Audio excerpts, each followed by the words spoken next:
Yeah, it's another brand new week again. The market is now open. New opportunities are available. So we are ready to milk the market right now. Honestly, I have only one objective this week is to be in profits this week. Because my first week was a drawdown week, my second week was a break-even week. So I'm looking forward for this week to be a profitable week. Already I analyzed the market during the weekend. I had some setups, but they are not looking pleasant to me like my last week trades, but they are still all trades, right? So I'm going to take them if they present themselves. So currently now I'm looking at a trade on GJ, but I don't think I'm going to take that trade. But let me show you right. What GJ is looking like. Price is reacting from this all-time high zone, and we had this push to the downside once. We had a retracement to the upside, then we have another push to the downside again. Now we are rejecting from that same zone. If you go to the 4 hour, you will see that 4 hour structure is looking nice to the downside. But the main reason why I'm skeptical about this trade is because of this bullish structure I'm seeing here. That is number one reason. Then I don't really understand DJ that much because DJ can be stupid most of the time because it gave me the most losses in this my account now right now. So what I'm looking at on this trade is a slow candle from this zone now after this far maybe 10 o'clock candle because this is London session. Then can you see this slow candle? After seeing this slow candle, what the price dropped massively. So that is the kind of candle I'm looking for here now because I don't like impulsive candle. Maybe this candle can just reject from here and be going down. Fine, I will miss the trade, no problem. But I want that slow candle, maybe engulfing candle, maybe in the New York session or because those slow candles are kind of hack. You understand? Whenever you want to see a move to the downside or to the upside, you must see a slow candle. But if you see impulsive candle like this, price tends to balance it. You know, and then that one will cause some delays. Or do you understand what I'm saying? Let me show you another example. You can look at this slow candle. What did price do? Evening star price dropped. Are you seeing it now? But supposing the drop from here was a impulsive candle, you would have seen some rejections from here, maybe price retracing to balance that zone again. So that is kind of a hack for you guys. If you backtest that stuff, I'm telling you, you will see it for yourself. It happens to so many pairs. Anywhere you want to see price movement, you will see slow candles like this one now. Look at it. Can you see the slow candles? It's not an impulsive candle, but what did price move thereafter? So that is what I'm looking for right now. So let's see how it goes. I will update you guys. Anything I'm doing here, I'm going to be dropping it on my Telegram. So if you are interested to join my Telegram, you can join it for free. Yeah, I'm dropping my trade insights and the trades I take. So I'm having a new record. I purposely barb my hair due to what happened to me recently, and I don't think I'm going to be keeping my hair for some time. I don't think I'm going to keep my hair. I think I still like this low cut because I've been barbing low cut for 5 years due to the school I went to. But I think I still like it like this. So what do you think about my hairstyle? It's actually funny when you have a plan but you don't follow the plan. Like yesterday, I said that I'm not going to take that GJ trade until I see a slow candle on 4 hour. But later on in the day, I went to go and take the trade after seeing a 1 hour slow candle. That is very crazy, right? And this is the thing most traders are facing out there. We have plans, but we don't follow our plans. We are not disciplined enough to follow our plans, and that is why most of us are having the delay we are having right now in our trading. Now, supposing I followed my plan, I could have skipped that loss of yesterday. You understand? But I didn't follow my plan. Now I end up losing from that trade. Then later on that day, another of my position triggered. Then this morning, around let me say 4 a.m. or 5 a.m., that trade went to go and hit my stop loss. Now, supposing I followed my plan in that other trade, I could have maybe gotten a better entry or maybe skip that loss, then just have only one loss for just yesterday and today. But now you see what indiscipline have cost me. But nonetheless, I'm going to look for another setups today and take the trade regardless. Okay, let me show you guys the trade now. So here is the loss I took on GJ. I told you guys that whenever I see price give me a slow candle on this 4-hour time frame, that I'm going to hop on the sell. But unfortunately, I didn't wait for that price action. What did I do? I saw this 1 hour. I'm coming. I saw this 1 hour slow candle. This 1 hour slow candle here. Look at it here. And I took the sell. And that's how price stopped me out. So, and another thing again, that's AUD catch. Let me show you guys the AUD catch now. AUD CAD.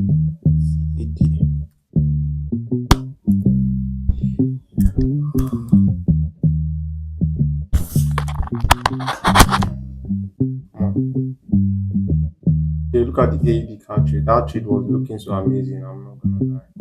Trade was amazing, but one way or the other, the trade failed. Look at the break of structure. Look at the sweep here. Then we have our entry. Unfortunately, the price sweep is going up now like this, but I don't know. It might play out well again later on, but I'm not going to take this trade like the BB card trade I took last week. I'm just going to let it go and wait for other opportunities. I don't know. Maybe this market is ranging overall. The market is ranging overall. There's no clear direction for the market. That's why it stopped me at like this. But it was a bad trade because it's going to hit my stop loss. I'm going to look for new opportunities. At this point, I think I'm going back to gold because I miss her so much. What is all this? I miss I miss gold so much. I'm not going to regard this volatility anymore. But I'm going to make sure that I keep my stop loss from 100 pips and below. I'm not going to take it when it's more than 100 pips. You understand? Let me see $10 from $10 downward. But whenever it's more than $10, I'm not going to take the trade.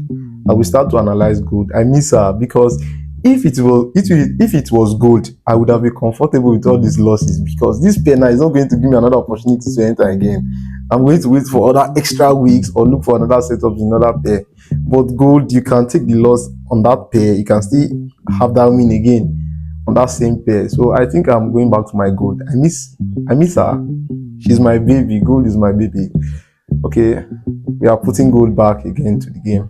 I'm going to be analyzing gold from henceforth. I'm going to be analyzing gold. But whenever I take a loss on gold, I'm going to skip that day. You understand? I'm going to wait for another opportunity the following day.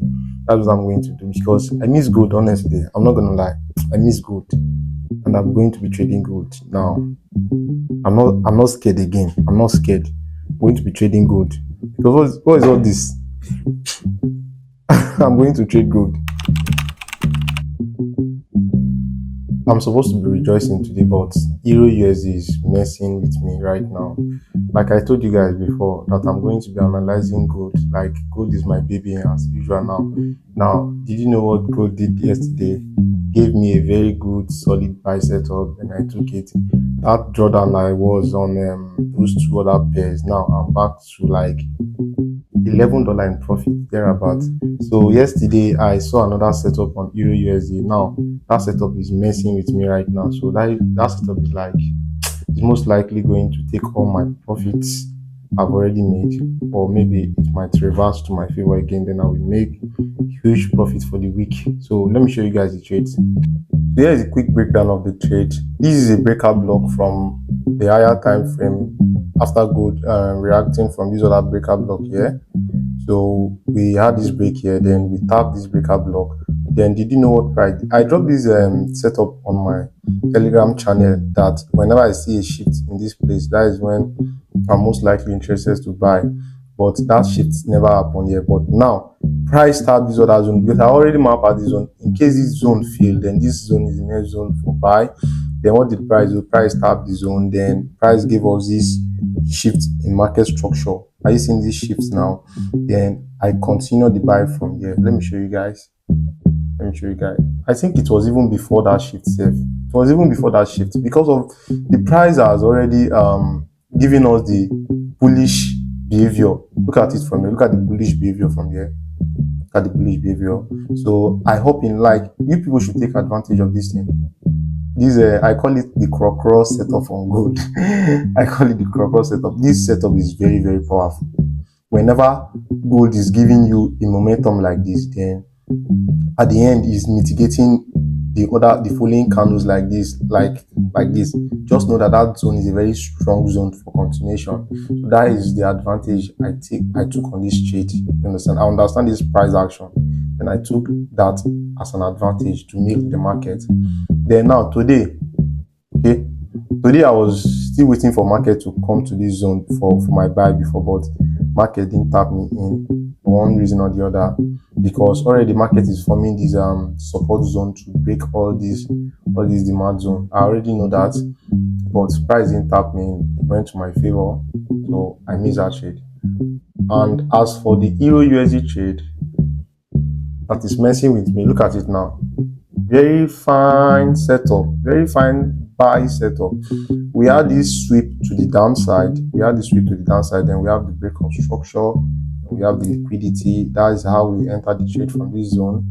Then it went to our favor for about a few pips. Then came back down to our to drawdown levels. So now we are anticipating for this market to have this rejection from this place and go to the upside, or maybe stop us out. So that is what we are looking at. Euro USD. I'm not going to be looking for any other setup today. I'm not going to be looking for any other setup. I will just hold this trade. If it hits me out, then I will wait till the next day. Then another setup again that I miss, that was painful. I didn't take that sell setup because of what AUD card did to me. But let me show you guys the setup. I think it's playing fine. Yeah. Let me show you guys that setup quickly. The network is bad. So here is the AUD JPY trade. Look at it there. This was the first trade I dropped on my Telegram channel, but price took time to mitigate our entry level. Since AUD card was selling, this pair too was also selling. So I was not even that interested on the pair again. So I didn't set the limit. Yesterday, it tap was in, then dropped close to our take profit. Then it's reversing now. But I see potential in this trade because I still believe that this trade will go and smash this TP level. But I'm not taking the trade though. That is how it is. I will update you guys. Guys, today is Friday and this is the last day of documentation for the week. Yesterday was Thursday. I did not take any trade yesterday because of the huge mistake I made on Wednesday. The trade I showed you guys, the Euro USD trade, happens to be a losing trade. Then that took all the profit I made with that gold trade that got me over, let me say, $11. So I got angry, my psychology went bad. Then I made a terrible mistake that same Wednesday. I went to take that odd JPY trade that I was anticipating that moved without me. It got to my entry, so I hopped in on that trade. But did you know what happened? I went in on a very huge lot size just to make back everything I've lost for that Euro USD trade, and I entered 3 positions. Not that taking the trade was bad, but because of my psychology went bad after taking that loss on Euro USD, I went to do something stupid. I entered with 0.05 for 3 different positions. At first, the trade was going to my favor, and I was making about $35 in profit on my account, but I couldn't close because my target was like $120, and that is a huge mistake. I didn't follow my plan. I break all my rules. And this is the most difficult part of trading I'm talking about. The psychology aspect, the discipline aspect. It's very, very difficult. This part is very, very difficult. Nobody's telling you guys. This is the realistic week of me personally. Right now you are seeing the results of what I'm saying. I'm very bad when it comes to discipline. I'm very bad. I'm very poor in that area. And I've honestly been working on it. But bad characters are always difficult to be treated than good characters. So I know it will take time. I broke my rules and I'm very sad about it. I broke my rules. I'm very sad about it. So that's how it is. And don't believe anyone that tells you that trading is easy. Trading is not easy. Now this game of up and down is very, very difficult, right? I was in break even. I was in drawdown the first week. Second week, I came to break even. The third week, I was planning to make profit. I was already in profit. Now other trade took all my profit. Then I went to revenge the trade. So if you're not disciplined enough to control your emotions, you will end up being like me. I lose about $35. Are you seeing it now? So my account balance is sitting currently on $64. And another thing again, I'm trading pairs that I'm not really familiar with, so it's making things difficult for me. And I'm trading many pairs that I don't used to, and that is another bad side of it again. So I will make sure I come back to my normal trading again. Regarding that volatility of gold, I will focus on my gold pair. You understand? Then maybe if I see set up on BTC, I might consider taking BTC because I'm used to trading volatile pairs. Now these currency pairs are just like making me to frustrate out of them, and it's really getting on me. So I'm going back next week. I'm going back with the remaining $64 I'm having on my account. I'm going back trading gold. I will not regard any volatility in the market because I know I understand gold more, and I'm going to be trading gold. That's what I'm going to be doing. The psychology aspect and discipline aspect of trading is very difficult. If you're not strong in those areas, trading will always mess with you. Despite the fact that trading is a game of compounding, you might end up losing everything if care is not taken. So I use myself as an example, and for example for you to learn from me. You understand? Learn from my own mistakes. Don't do these mistakes I'm making here on this video, and don't make the mistakes I'm doing. They are not good. You understand? I know I talk about them, but talking about them is not enough. You understand? It's very difficult. Believe me when I say it's very difficult. These things are very difficult to get rid of. So I know with time I'm going to get my edge and focus on my edge and try as much as possible to be disciplined. Thank you for staying to the end of this video. Unfortunately, I'm not going to be showing you guys a trade, but I'm going to be showing you the P&L on the screen. You will see the P&L for the week. Everything went south for me, and I'm very sad. I'm very upset about it because I broke my rules, and I wish to do better next week. I wish to do better next week. So please, if you are new to this channel, do well to subscribe to this channel for more content like this, me documenting my weekly trades for you from Monday till Friday. Sometimes I end my trading on Thursday. So do well to subscribe to the channel. Thank you. Peace out. See you next week.